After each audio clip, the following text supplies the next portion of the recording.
Sejam muito bem-vindos. Vou fazer uma apresentação super breve para falar um pouquinho sobre essa grande paixão que eu tenho, né? Que é a psicanálise e a adolescência. Então, a gente está aí com a turma 2 da pós-graduação Psicanálise e Adolescência. Quem tiver interesse, a gente está com descontos até amanhã apenas, depois entra no valor normal do curso em si. Mas eu estou muito contente que a turma 2 já vai acontecer, a gente já está com inscritos suficientes, a gente está indo para a sexta disciplina da turma 1, e assim, com feedbacks maravilhosos, eu acho que tem algumas pessoas da pós da turma 1 aqui. Então, caso vocês tenham interesse, a gente trabalha 19 módulos, tem aulas ao vivo, a gente troca com os docentes acabam trazendo vários casos clínicos. A ideia é que eu comece a trazer algumas outras coisas dentro da comunidade também, a gente tem uma comunidade online. A ideia da construção da pós é realmente falar sobre disciplinas que unem esse clássico, então a gente, falando de psicanálise, a gente vai falar de Freud, mas a gente vai falar de contemporaneidade também, mal-estar da nossa época. Então, nas primeiras disciplinas, eu trouxe, por exemplo, Freud, trouxe Sandor Ferenczi, a Karina trouxe um pouco de Ferenczi também, e agora o Carlos está trabalhando algo relacionado com Melanie Klein. Então, existe uma pluralidade dessa docência, então dá para a gente criar intersecções, costuras com vários temas, teorias. Então, esses docentes são multidisciplinares, a gente construiu toda essa jornada com muito carinho, tá? A ideia é trazer uma bibliografia ampla e plural, e caso vocês tenham interesse na construção de um texto final, a gente tem a possibilidade de publicar também no portal do NEPA, no lugar específico. Enfim, fique no grupo do NEPA, caso vocês tenham interesse, eu vou colocar os links ali no grupo do WhatsApp. A gente também coloca os descontos, os outros projetos do grupo, tem alguns cursos que a gente faz, tem os podcasts. Se vocês se interessam por psicanálise e adolescência, fiquem lá no grupo do WhatsApp. E lembrando, primeiro, se vocês quiserem mais informações, façam o download do PDF gratuitamente lá no site. Vou colocar o link também no grupo do WhatsApp, já está lá, mas eu vou fazer um lembrete. E o desconto especial é só até amanhã. Então, entre em contato com a gente vê o que a gente faz. E caso seja interessante para vocês na jornada de vocês, fiquem à vontade. Deixa eu parar de compartilhar e fazer uma apresentação breve desse cara que eu acho que assim, tem conteúdo para caramba para criar um debate dentro de uma ética, dentro de uma organização da psicanálise com a confluência com a adolescência. Ele é psicanalista clínico. Deixa eu pegar um outro aqui. Acho que tem um outro um pouquinho mais completo. Aqui, ele é psicanalista clínico com ênfase em atendimento de adolescentes, professor de psicanálise e arte terapia, mestre e doutor em multimeios pela Unicamp, com linha de pesquisa em psicanálise, filosofia, artes e cinema. Tem um pós-doc em neurologia aplicada à psicanálise com ênfase na adolescência. Ele é autor do livro Adolescência na Virtualidade da Psicanálise, pesquisador do Instituto Shakespeare do Brasil e tradutor de Shakespeare pela editora Martin Claret. Traduzindo com foco em olhar psicanalítico, pluralidade da psicanálise, a importância da gente pensar o meio cultural. Professor doutor Igor Capelato está aqui com a gente. Igor, fique à vontade. Lembrando que o Igor é um dos docentes da nossa pós. Fique à vontade, Igor, o espaço é seu. Muito obrigado pelo convite, Sandro. Bem-vindo todos, uma boa noite. Hoje eu propus aí para o Sandro, nessa aula aberta, a gente falar um pouquinho sobre essa relação que eu tenho chamado, eu não coloquei aqui, eu vou passar a apresentação para vocês, mas eu não acabei colocando na apresentação, porque é um termo que veio recorrente de ontem para hoje. Eu comecei uma pesquisa aí, um trabalho no foco do que eu vou falar hoje com vocês, dessa importância da neurobiologia na psicanálise, e eu comecei a trabalhar com um termo agora que é neuroconvergente. Em vez de a gente falar em neurodivergências, a gente falar em neuroconvergências. Essa importância de entender o cérebro e o corpo nessa relação com a mente. considerando que Freud veio da neurologia e foi a neurologia que abriu para ele esse lugar de entender que tinha algo a mais, além daquilo que era biológico, mas sem descartar o biológico, porque o corpo é biologia, o corpo é esse lugar onde o cérebro, os órgãos funcionam e trazem comportamentos para a gente lidar aí no dia a dia.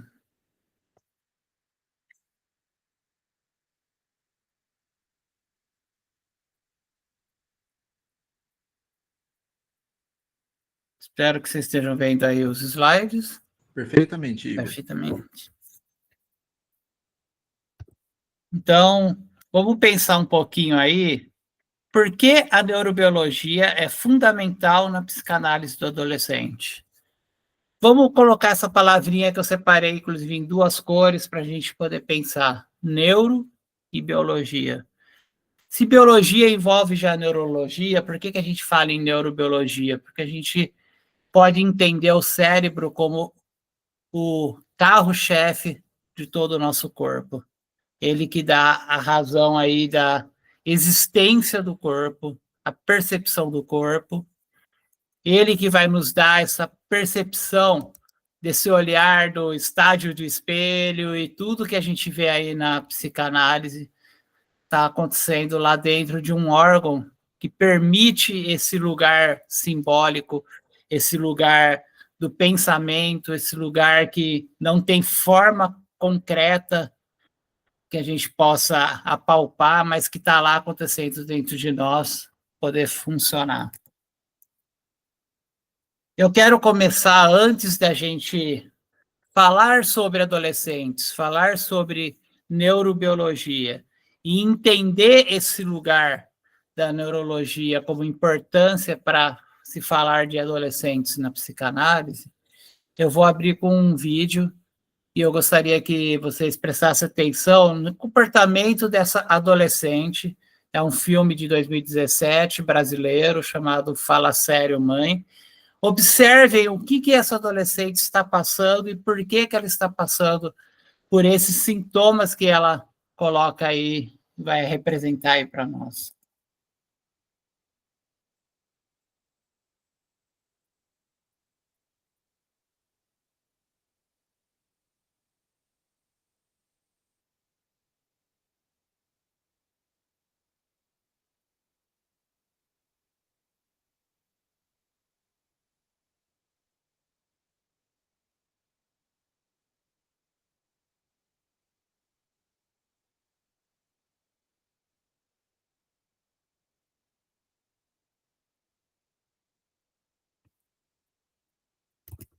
E aí, o que a gente pode observar, né? Uma adolescente que está passando pela TPM, menstruação, que são comportamentos biológicos, hormonais, estruturais do corpo físico, mas que trazem inúmeros comportamentos emocionais, inúmeras dúvidas, incertezas, dificuldades de lidar com esse corpo que está em transformação, esse corpo que está trazendo algo que traz uma certa raiva, uma certa dor, uma certa angústia e inúmeros fatores aí, e a gente está falando de uma adolescente que às vezes tem 11, às vezes tem 12, às vezes tem 13, mas às vezes tem 10, 9, e que ainda não é nem adolescente, mas que já está vivendo isso e está tendo que lidar com as condições que o mundo, os adultos, a escola, a família, a sociedade impõe a ela. Imagina uma adolescente com 11, 12, entrando na adolescência, 13 anos, que já está estabelecida na adolescência, e ela chega na sala de aula, na escola, está tudo bem, e de repente ela tem sua primeira menstruação. E aí a roupinha suja de sangue, ela fica com vergonha, ela não tem outra roupa para colocar, porque ela não foi preparada, porque ela não sabia que isso ia acontecer, ela não tinha noção do que ia acontecer, a escola não está preparada para receber isso, os coleguinhas começam a tirar sarro, porque também não não sabem do que se trata, ou se sabem também aproveitam da situação, e aí fica aquele desconforto, aquele medo, aquela angústia toda, ansiedade, e aí como a gente resolver isso, como a gente ajudar essa adolescente que está tendo inúmeros, vamos dizer assim, sintomas emocionais, mas está tendo por conta de um fator que é biológico. Como que a gente pode negar o biológico, esquecer o biológico, tratar o emocional fora do biológico, se o biológico foi um dos fatores ou a causa de tudo isso que estava acontecendo com ela naquele momento, e ela vai ter que lidar com esse corpo biológico que está em transformação, e que agora, todo dia que ela se olhar no espelho, ela vai ver esse corpo se transformando, modificando, que modifica biologicamente, neurologicamente, e que vai fazer com que ela tenha que mudar socialmente, psiquicamente, estruturalmente, nas condições dela de vida, muita coisa vai mudando, vai alternando, vai exigindo dela. A gente falou de uma menina, uma adolescente, início de adolescência, e imagine quantos e quantos fatores nós temos aí na adolescência feminina, na adolescência masculina, que estão em transformação e que eles estão tendo que lidar. É corpo biológico, é a mente se transformando por conta desse corpo biológico que vai trazendo novos olhares para si mesmo. Nós estamos falando aí em ego e superego, em total funcionamento. Nós estamos falando de alguém que vai se olhar no espelho e vai ter que lidar com as novas regras que o mundo coloca para aquela idade e ainda se adequar com aquele corpo novo que é estranho para aquele sujeito. Se olhar no espelho e se ver diferente a cada dia, ver o corpo se transformando, ver que esse corpo começa a despertar desejos nas outras pessoas, que esse corpo começa a despertar também uma inveja para outras pessoas, e às vezes começa a despertar uma angústia, porque aí eu não sou mais aquela bonitinha, porque agora tenho espinha, porque agora tenho isso, porque agora tenho aquilo, porque agora começou a nascer pelo, onde não nascia antes, e aí eu começo a ter a voz que muda, principalmente nos meninos, e a gente começa a ter uma transformação que começa a angustiar esses sujeitos. E a gente está lá tratando da angústia deles, mas a gente tem que lembrar que existe corpo biológico em funcionamento, existem hormônios em funcionamento.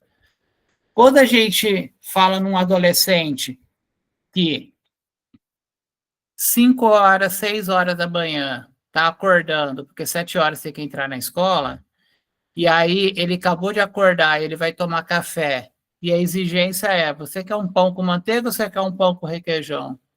Esse adolescente não sabe se ele quer o pão com manteiga ou o pão com requeijão, ele nem acordou ainda, ele está sonolento, ele não tem ainda funções neurológicas para tomada de decisão, ele já não tem a tomada de decisão em funcionamento, porque o cérebro adolescente só vai amadurecer o córtex pré-frontal, e eu já vou falar um pouco disso para vocês, lá para os 25, 26 anos. Então imagina um adolescente de 12, 13 anos tendo que decidir se quer o pão com manteiga ou pão com requeijão, 6h30 da manhã, onde ele está sonolento e ele ainda não despertou.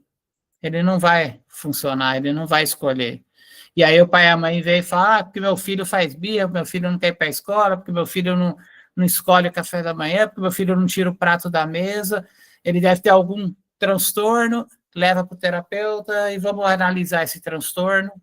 Aí a escola liga para os pais, dá um diagnóstico para os pais trazem, eu acho que meu filho tem TDAH, porque quando ele chega na escola, a primeira aula ele fica distraído, fica dormindo, fica prestando atenção em outras coisas e não presta atenção na aula. Ele não despertou. Até 8, 9 horas da manhã, esse menino não despertou ainda.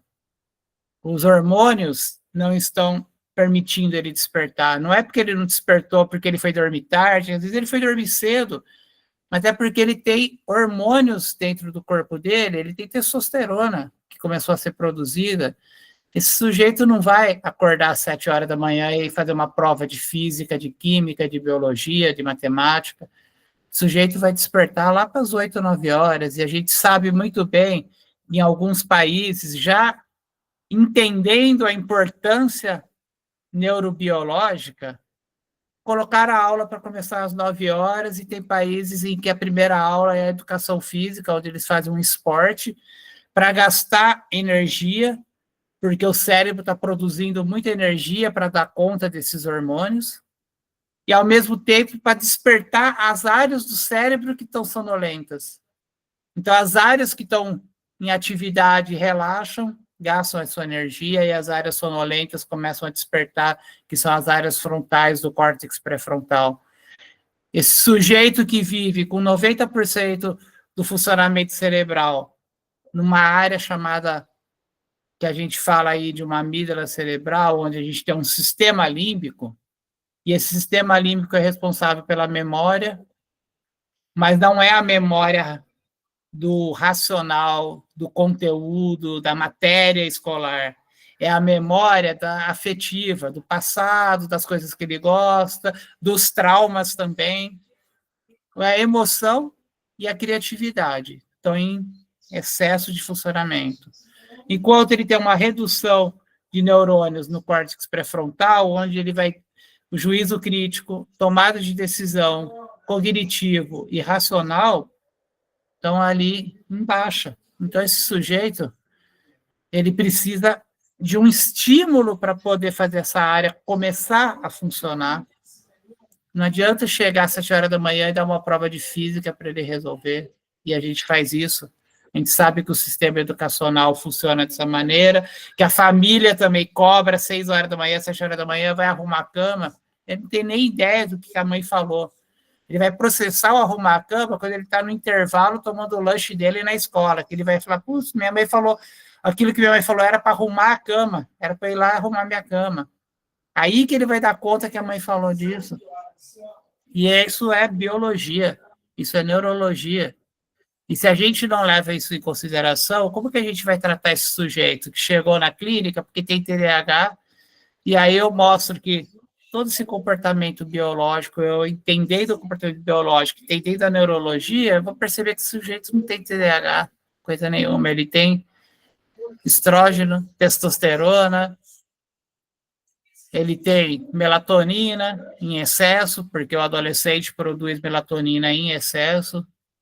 A gente fala aí de pessoas que, para dormir, precisam tomar doses de melatonina, às vezes de 5, às vezes de 10 gramas. A gente sabe que no Brasil se vende de 1 grama, mas lá fora se orienta a tomar de 5, de 10 gramas, e esse adolescente produz 40, 50 de melatonina. Olha, e isso é hormônio que está no corpo e que, se não for gasto, vai dormir durante a sala de aula. Ele vai dormir de manhã, porque ele precisa gastar essa energia. E a gente tem estudos neurológicos que depois eu posso até encaminhar, o Sandro pode encaminhar para vocês depois, se vocês tiverem interesse. Existem pesquisas de neurocientistas, tanto americanos quanto europeus, e alguns brasileiros que estão fazendo parte dessa pesquisa sobre o que a gente chama do sono excessivo diurno, que é o sono da manhã. É aquele sono que antigamente se achava que era porque não tinha dormido direito, porque foi dormir tarde, porque ficou no celular, ficou no videogame, ficou na televisão, ficou conversando com os amigos, foi dormir tarde e não dormiu às 8 horas. E hoje a gente vê que às vezes eles dormem 9, 10, 11 horas e continuam com esse sono excessivo. Porque esse sono excessivo é uma resultante ou um sintoma da produção hormonal. E se a gente não entende isso, a gente não vai conseguir tratar esse adolescente que vai chegar com TOD, com TOC, com TDAH e com tantos outros transtornos que muitas vezes eles têm cara de ser esse transtorno, têm uma aparência desse transtorno, mas que não são, que são apenas comportamentos do próprio adolescente. Eu nomeei aqui o início da nossa conversa como o computador, a memória e os softwares. Vamos falar do cérebro e vamos entender aqui qual é a relação entre mente, no sentido de uma psique, o cérebro enquanto órgão físico e esse lugar dos softwares e da memória. O computador, para ele funcionar, ele precisa ter memória, aquelas placas que a gente põe lá onde armazenam os dados para o computador funcionar, e a gente precisa de softwares, de aplicativos. Se eu não tiver um Windows, se eu não tiver um Word, se eu não tiver um navegador de internet, se eu não tiver o Meet, se eu não tiver acesso ao Google, a gente não estaria agora fazendo aula, oferecendo essa aula. O computador precisa dos softwares para executar uma função. E ele precisa do hardware para fazer os softwares poderem rodar, poderem ser processados. O computador é nada mais do que o cérebro. E os softwares são nada mais do que a nossa mente, onde nós temos memória, onde nós temos sentimentos, sensações, e nós temos aquela estrutura triádica freudiana de id, ego e superego. O que é o id, o ego e o superego? Se id é instinto, nós estamos falando daquilo que é um mecanismo automático que o cérebro vai executar a partir dos suas conexões eletroquímicas e das produções hormonais. Nós estamos falando em ego, nós estamos falando em formação do sujeito, nós estamos falando em softwares. São programas que vão armazenando dados e vão coletando dados, juntando dados, fazendo conexões entre os dados para o sujeito poder se entender. Para ele poder se ver, para ele poder se entender no mundo, ele tem que ter uma bagagem cultural, precisa de memória para armazenar tudo isso. E aí nós temos o superego, que é a programação. É aquele dados que tem no computador e que diz como o computador executar o sim ou não. Hoje nós temos aí as inteligências artificiais e a gente programa a inteligência artificial. Você vai lá na inteligência artificial e pede, eu queria uma referência sobre adolescente. Ele vai lá e te dá referências, e você pode usar o livro da François Dolto, A Causa do Adolescente, e tem esse texto aqui, aí ele dá um trecho ali, explica uma coisa de adolescente, isso aqui nós tiramos do Patrick Delahaye, aí pega o outro trecho ali, aí fala, isso aqui nós tiramos da Melanie Klein, isso aqui nós tiramos do Winnicott, e aqui nós tiramos da Maria Rita Kell, aqui nós tiramos do Caligares, e vai fazendo aquele compilado lá dentro da IA, seja no Copilot, seja na IA do Meta, que tem agora no Google, ou qualquer outra IA, ChatGPT, e ele te dá referências. Agora, imagina que nosso ego, onde nós temos a nossa personalidade, a nossa identidade, precisam desses dados também, precisam dessas referências todas. A bagagem cultural está aí, sendo armazenada. E a gente precisa de uma área cerebral para armazenar tudo isso. A gente precisa fazer essa área funcionar para ela poder registrar e o sujeito poder dar conta daquilo que supostamente a gente tratava antigamente, né, como sendo só psíquico, sem pensar no fisiológico. E sem pensar que, às vezes, condições fisiológicas podem moldar as condições psíquicas também.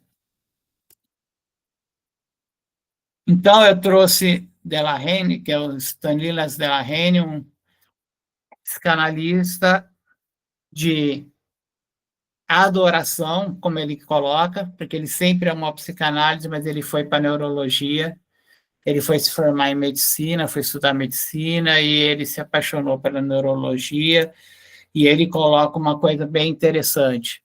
O cérebro é uma rede neural complexa, cuja plasticidade permite que seja moldado pela experiência através da atenção, do engajamento ativo, do feedback e da consolidação, pela qual a consciência funciona como processo de compartilhamento dessas informações.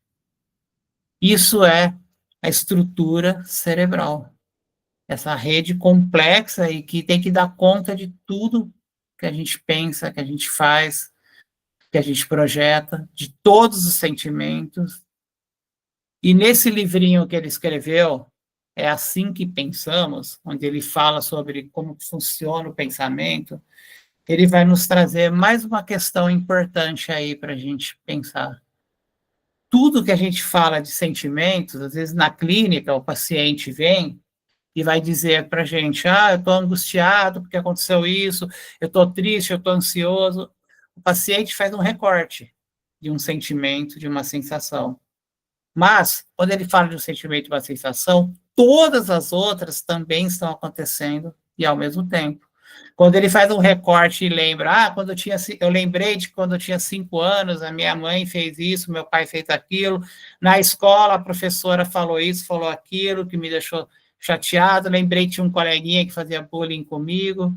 Esse recorte, ele faz no momento, com a consciência, tirando daquele pacote todo, alguma coisa para ele nos trazer. Mas todo o resto da memória dele está lá, e funcionando ao mesmo tempo. Esse é o nosso cérebro, que precisa dar conta de tudo isso, e que está lá funcionando pelos hormônios, está funcionando pelos impulsos eletroquímicos, pelas vitaminas, pelos todos os nutrientes que estão entrando ali e fazendo esse cérebro funcionar.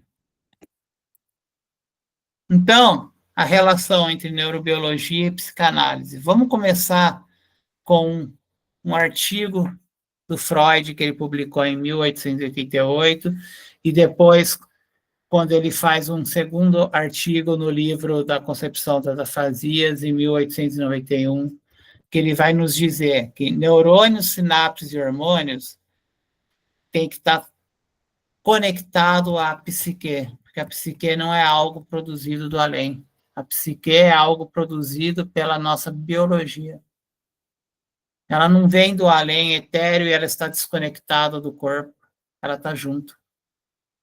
E o Freud já nos dizia isso em 1888. Ele já entendia a importância da neurologia no lugar da psicanálise e ele nunca deixou de usar essa percepção.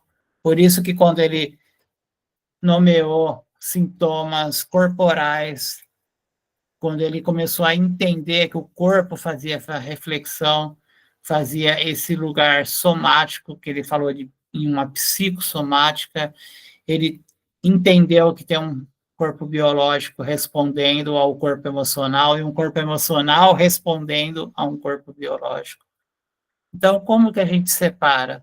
Como que a gente vai na clínica tratar um paciente que chega dizendo, eu tomo medicamento X, então ele vem aí com medicamento, então ele toma um medicamento ansiolítico, por exemplo, com uma dosagem que ele toma de noite para dormir, depois, durante o dia, no horário de almoço, ele toma uma segunda dosagem, e isso é química, é puramente uma química que está entrando no corpo dele e que está fazendo com que os neurônios dele tenham um comportamento diferenciado.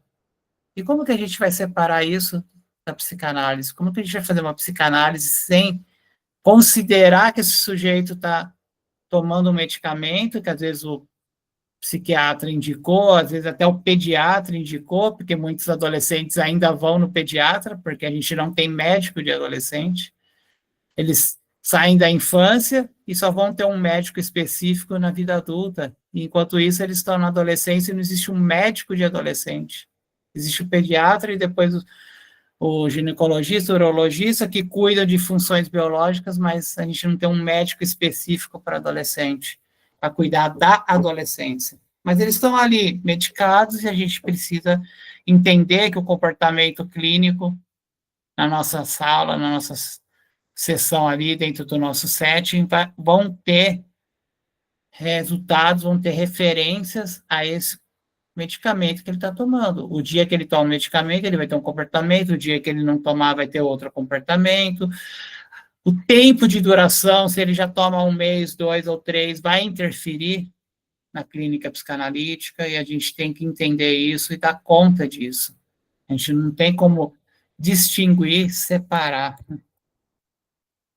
Freud ainda vai colocar, né, que a cadeia dos processos fisiológicos no sistema nervoso não se encontra provavelmente numa relação de causalidade com o processo psíquico. Os processos fisiológicos não se interrompem ao iniciar os processos psíquicos. Então, vamos lembrar disso, que tudo está acontecendo junto. Biologia e psique estão andando juntos ao mesmo tempo. Então, vamos lá para nós, psicanalistas, entendemos e podemos usar de uma neurobiologia.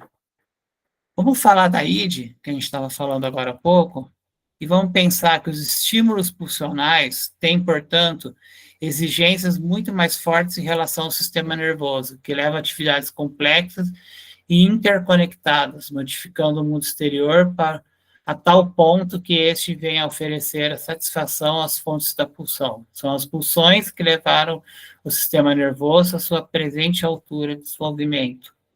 Quando o sujeito chega na clínica e fala que ele está nervoso, essa palavrinha não surgiu à toa. Não é à toa que a gente nomeia um comportamento de angústia, de raiva, de tensão, de tristeza, como nervosismo. Porque a gente está mexendo com o nervo, nós estamos mexendo com o sistema neural conectado aos nervos que fazem com que o corpo somatize e represente esses comportamentos. O coração acelera, o peito começa a ter a palpitação, e isso é fisiológico. Por mais que a gente fale, surgiu por uma questão emocional, mas o corpo está refletindo fisiologicamente. E a gente tem que tratar também desse entendimento fisiológico, entender que esse sujeito pode ter alguma situação mais prejudicada fisiologicamente, e a gente vai ter que entender que está tudo conectado. Eu atendo um adolescente que ele teve uma questão fisiológica, ele pegou Covid, e o Covid foi severo, ele recuperou, mas ele teve consequências desse Covid. E isso mudou o comportamento neurológico dele, que fez com que ele mudasse o comportamento psíquico dele. Ele desenvolveu um toque, e ele desenvolveu uma espécie de um TDAH, que não chega a ser um TDAH, mas ele tem uma dificuldade de atenção, não por um TDAH, mas porque o cérebro dele foi comprometido na área de armazenamento do tempo real. Ele consegue lembrar da infância dele, mas ele não lembra do presente, do atual. Ele tem dificuldade de armazenar o agora, o pós-Covid. E aí, esse sujeito tem um comportamento que interfere no modo de ser psíquico, e a gente tem que lidar com as emoções, com tudo que ele traz ali, que a terapia, a análise psicanalítica dá conta de cuidar, mas esse sujeito tem isso como uma consequência de algo que é biológico. Então, eu tenho que ter uma relação com o médico que trata dele, que dá medicamento para ele, o neurologista que está avaliando ele, todo mundo ali tem que estar numa rede de conexão. Eu dependo de saber como que o biológico dele está comprometido ou não, para poder entender o que do psíquico dele é dele, enquanto sujeito, de algum comportamento, de alguma situação que ele vivenciou, do que é consequência desse biológico. Porque às vezes eu posso estar tratando um comportamento achando que ele vivenciou algum trauma. Isso aqui é claro que ele teve um trauma na infância. E não, às vezes é por conta da Covid, a consequência da Covid que fez ele ter aquele comportamento. O ego.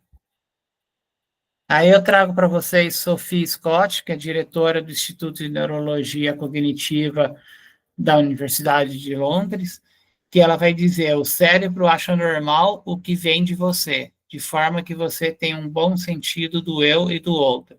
O ego é processo de pensamento, do produto de muitas mensagens diferentes que viajam entre neurônios cerebrais. Olha a conexão aí entre a formação do ego, a estruturação do ego e a produção cerebral. A gente precisa conectar nossa área interna, que é essa área que cuida da emoção, da memória e da criatividade, que é o sistema límbico, com a área frontal, o córtex pré-frontal, e nós também temos que conectar com uma outra área do cérebro que é responsável pelas sensações, os sentidos, olfato, tato, paladar, audição, visão. A gente tem que conectar tudo para a gente poder constituir essa formação do sujeito, esse ego. E o superego, uma das propriedades básicas do cérebro é que ele sabe quando você está fazendo algo. O próprio superego o próprio cérebro tem esse lugar do superego como um regulador, e o cérebro depende desse lugar de regulagem, tanto externa, das leis, das normas, das regras que vêm de fora, instituídas, quanto das regras, normas internas, ele entendeu os limites que o sujeito pode e não pode. Então, vamos lá para o adolescente. O adolescente é um ser humano e não uma instância. Como que a gente trata o adolescente como uma estrutura psíquica de uma fase e a gente não entender que isso não é só social, psíquico, mas sim biológico? Lembre-se que nem todo sintoma é de causa emocional, mas que os sintomas neurobiológicos causam afecções psíquicas. Aí o sujeito não fala, ele tem um comportamento, isso é coisa de adolescente, não se envolve, é antissocial, porque meu filho não gosta de conversar com os coleguinhas, porque meu filho... E, de repente, ele chega na clínica e a gente percebe que ele tem uma estruturação neurobiológica que compromete a fala dele. Uma colega que eu dou supervisão, ela trouxe para a clínica o caso de um adolescente de 14 anos que a mãe trouxe porque esse menino não fala, ele não conversa, e ela até chegou a suspeitar de autismo. Esse menino, na escola, foi diagnosticado como um menino que vive fora do contexto, ele é antissocial, ele deve ter tido algum trauma de infância que faz com que ele não se envolva com os colegas, ou porque ele é chato mesmo, não quer se envolver com todo mundo, quer ficar só na dele, que só fica no celular, só fica no computador, e de repente esse menino ele estava sofrendo de um sintoma que a gente costuma diagnosticar só em adultos e acha que adultos com uma idade muitas vezes avançada, a gente esquece que crianças e adolescentes também podem ter, que é a afasia. E esse sujeito tinha um comportamento neurobiológico, foi encaminhado, orientei a terapeuta na lista dele a encaminhá-lo para um neurologista, foi para o Instituto do Cérebro fazer um tratamento, fazer um estudo, foi medicado. Esse menino agora com 15 anos conversa com todos os coleguinhas, se envolve com todo mundo, conseguiu desenvolver a fala, porque estava em estágio inicial e conseguiu tratar a tempo. Mas, em outros momentos, a gente ia tratar um comportamento de alguém que fica se fechado no quarto, como todos os adolescentes gostam de se fechar, que é antissocial, que não gosta de conversar com o pai e com a mãe, que é rebelde, que é isso, é aquilo, e não ia dar conta de que tinha um fator neurobiológico importante aí. A adolescência é a fase mais intensa da biologia humana.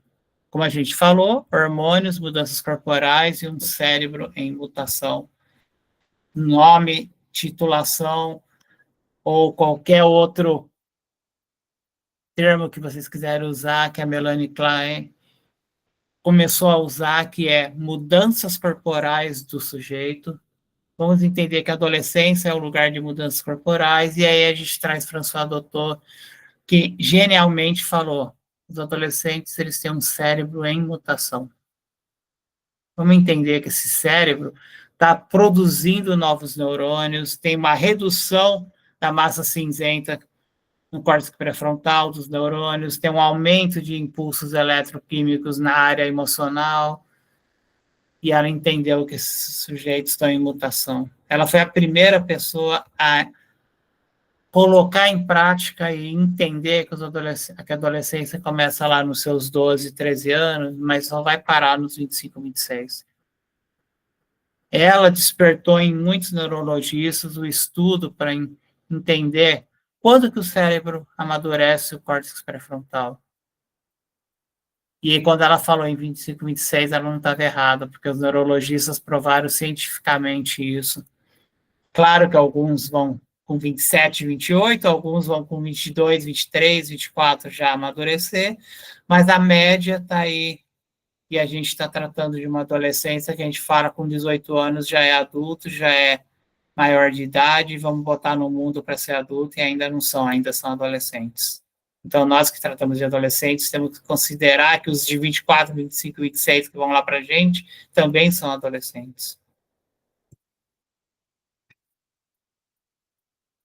A neuropsicanálise surge com o intuito de compreender o cérebro. A psicanálise separou-se da neurologia quando pensou a psique fora da biologia. Mas com André Green, Antônio Damasio, Oliver Sacks e Otto Kernberg, voltamos a pensar nessa importante fusão, ou melhor, perceber que tudo faz parte de um mesmo ser humano.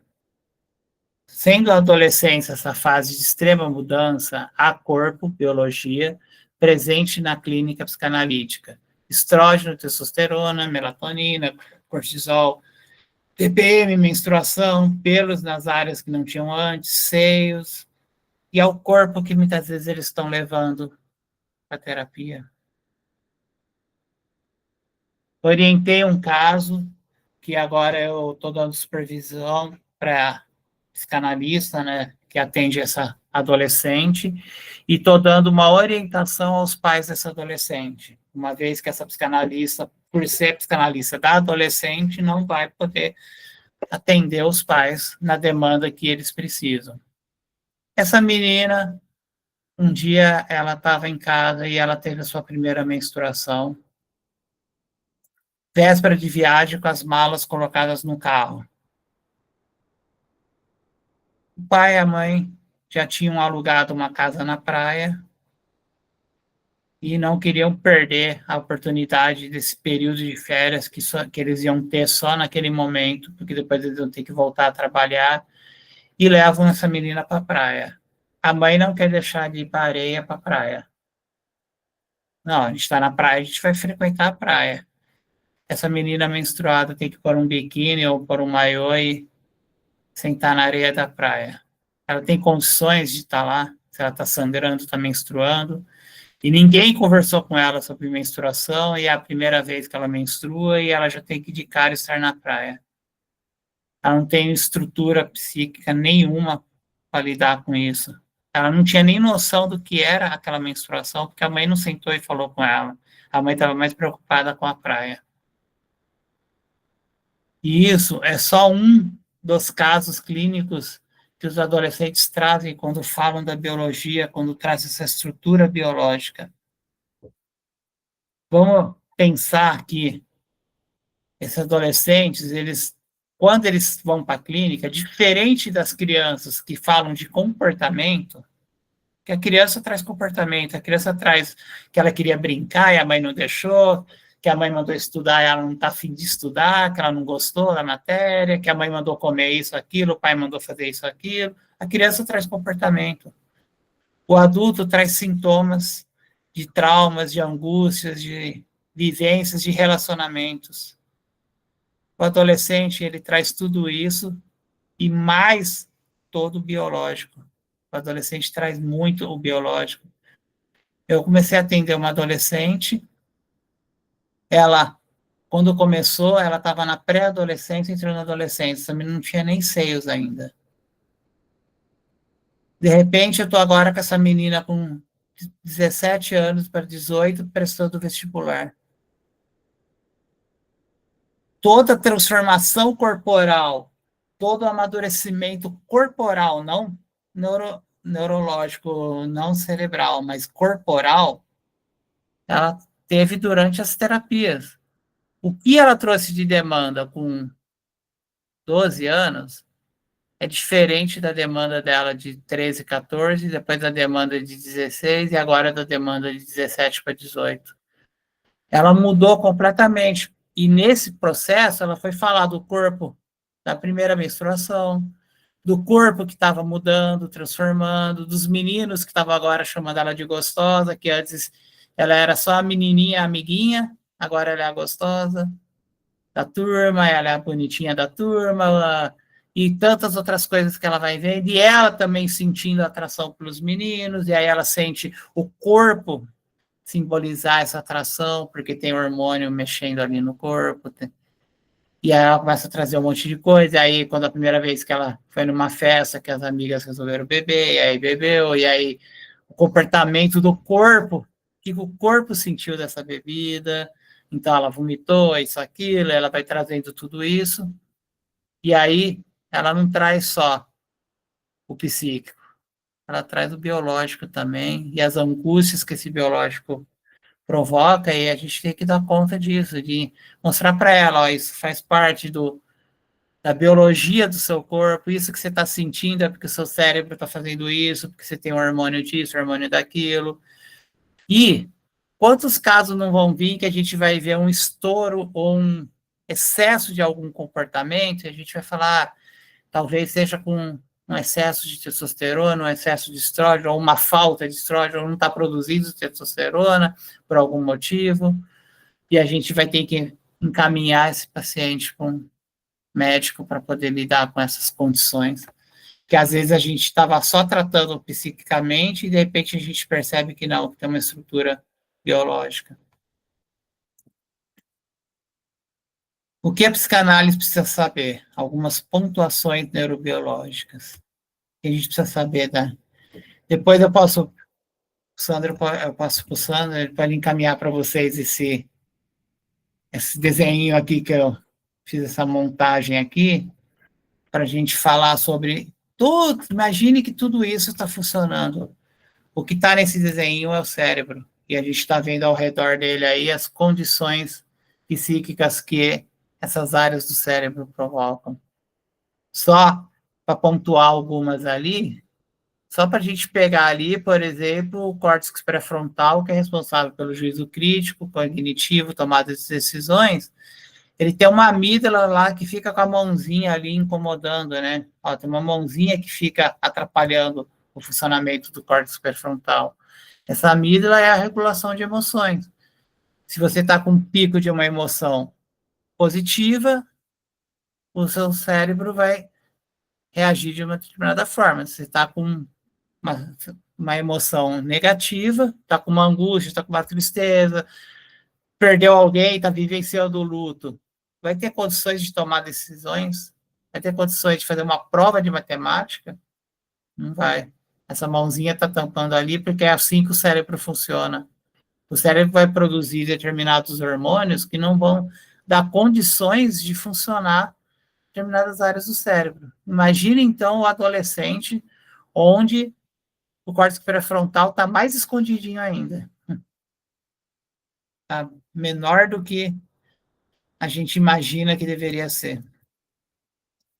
O cérebro é plástico, então, lembrando que só lá para os 25, 26 anos que vai amadurecer, há uma redução de massa cinzenta, aumento da massa branca, então a gente tem impulsos elétricos, químicos em alta e produção de neurônios em baixa. Isso faz com que a gente tenha aqueles adolescentes agitados na sala de aula que não param quietos e ficam conversando na sala de aula e o professor tem que chamar atenção. Isso aí não é comportamental no sentido psíquico. Isso é biológico. A gente pode usar do comportamental para dominar o biológico ou dar um controle ao biológico. Sistema límbico, né, em confronto com o córtex pré-frontal. Tomada de decisão, como eu falei, né? Ainda não está em formação a área da tomada de decisão. Importante a gente saber que raiva e comportamento impulsivo tem a ver com serotonina, níveis baixos de serotonina e dopamina, neurotransmissores que proporcionam a sensação de prazer e bem-estar. Se estão em baixa, os níveis de testosterona em alta, a gente vai ter raiva. Se aquilo que é prazeroso não está acontecendo só o que é angustiante, vamos ter raiva. Crise dos gêneros, o que a gente está tendo hoje em demanda demasiada na clínica, adolescentes que estão em conflito, em qual gênero eles pertencem. Mês passado, atendendo uma adolescente que me conta que as amigas, porque ela ainda está em dúvida no que ela sente, o que ela pensa, ela tem um menininho que ela está gostando, mas as amigas falam que ela não pode gostar só de menino, tem que gostar de menina também, disso, daquilo, tem que experimentar tudo. E aí ela me conta que aquele LGBTQIA+, ali já está em 47 siglas. São 47 gêneros para eles lidarem, para eles darem conta. É conflitante a gente pensar, porque a gente não dá conta de compreender e lidar com esses 47 gêneros, imagina a adolescente. E aí, a gente pensar que a neurobiologia está aí, né, para mostrar para a gente que existe uma área do cérebro, que é o hipotálamo, é uma amígdala, onde os hormônios, as funções sexuais e reprodutivas, em associação com o córtex pré-frontal, estão em funcionamento. Então, é uma questão afetiva, mas nós temos um órgão chamado sistema límbico dentro do cérebro que é responsável por isso. Então, é uma questão biológica ou é uma questão social? Ou é tudo junto? E a gente tem que dar conta desse todo junto. Aqui só um desenho para vocês verem do Freud. Olha aí, ó, esse é o primeiro livro que o Freud faz para dar início aos seus estudos de psicanálise. Ele está lá desenhando um cérebro e mostrando essas 3 áreas de funcionamento. A área das sensações, a área das emoções e a área do córtex pré-frontal. E isso é psicanálise, como Freud dizia.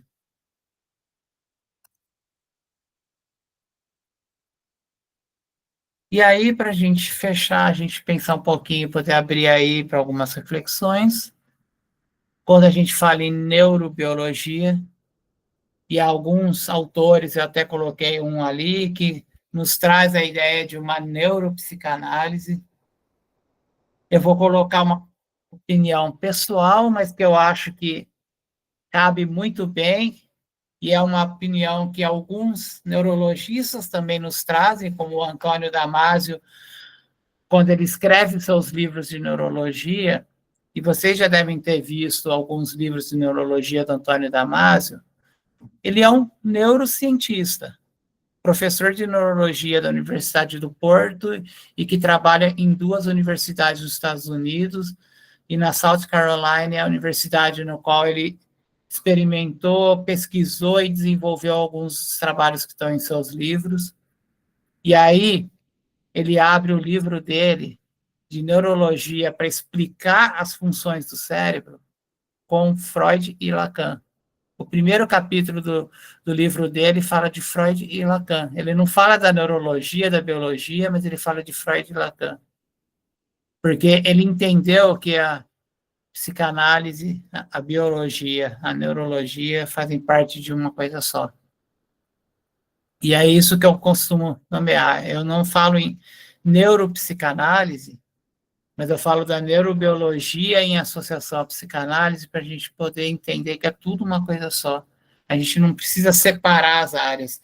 Por isso que eu tenho trabalhado agora com um estudo no qual eu chamei sair do aquilo que a gente trabalhava com a neurodivergência e começar a falar em neuroconvergência. Porque a gente tem que entender que tudo funciona junto. Como o Winnicott já trouxe uma certa vez, e quem estuda o Winnicott aí já deve ter ouvido falar muito, onde o Winnicott disse que corpo, mente e ambiente não se separam. E eu fecho com esse pensamento aí para a gente poder entender que nós, psicanalistas, vamos fazer um curso de psicanálise, estamos aí estudando, muitos aqui estudando psicanálise, ou quem não é psicanalista, não é da área da psicanálise, mas está aqui presente, vai usar isso na educação, vai usar isso em alguma área de atuação, e pensar que não basta conhecer Freud, nas suas teorias básicas de id, ego, superego, e não adianta a gente saber Lacan no que diz respeito à linguagem, ao desejo, e não adianta saber Melanie Klein, como atua o bebê, não adianta falar de transferência contra transferência, não adianta falar de François Doutor, não adianta falar de Bion, não adianta falar de Ferenczi, se a gente não entender que o que eles estão falando é uma parte estrutural daquilo que é o ser humano. Se a gente não conhecer, a gente não vai conseguir diferenciar diagnósticos comportamentais de diagnósticos fisiológicos, e muitas vezes são importantes. Eu tenho um paciente, só para a gente fechar, eu tenho um paciente que veio com o diagnóstico de uma psicose. Ele conta uma história, uma narrativa na qual ele acredita que é real. Tudo indica, no primeiro olhar, que é uma psicose. Se esse sujeito inventou uma história que ele acredita que é real e ele tem medo dessa história acontecer, desses fatos acontecerem, e para ele aquilo existe de verdade, é uma psicose. E esse foi o diagnóstico de um psiquiatra que encaminhou ele. Aos poucos eu vou observando que esse sujeito tem algo que vai além da psicose. Pedi que esse sujeito fosse para um neurologista para fazer um exame, uma vez que os psiquiatras do plano dele todos davam o diagnóstico de psicose. Falei, então vamos para um neurologista para fazer alguns exames aí. E esse sujeito tem autismo.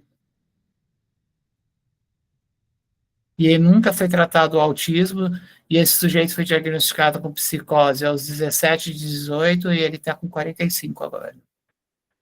Imagina que dos 18 aos 45 ele já tinha o autismo, ou até antes, porque talvez esse autismo já seja algo desde a infância, que não foi percebido, mas com 17 foi percebido um comportamento diferenciado nele, foi tratado como uma psicose, e não foi lidado com uma psicose no sentido de uma esquizofrenia, ele toma medicamento para esquizofrenia e nunca foi tratado o autismo.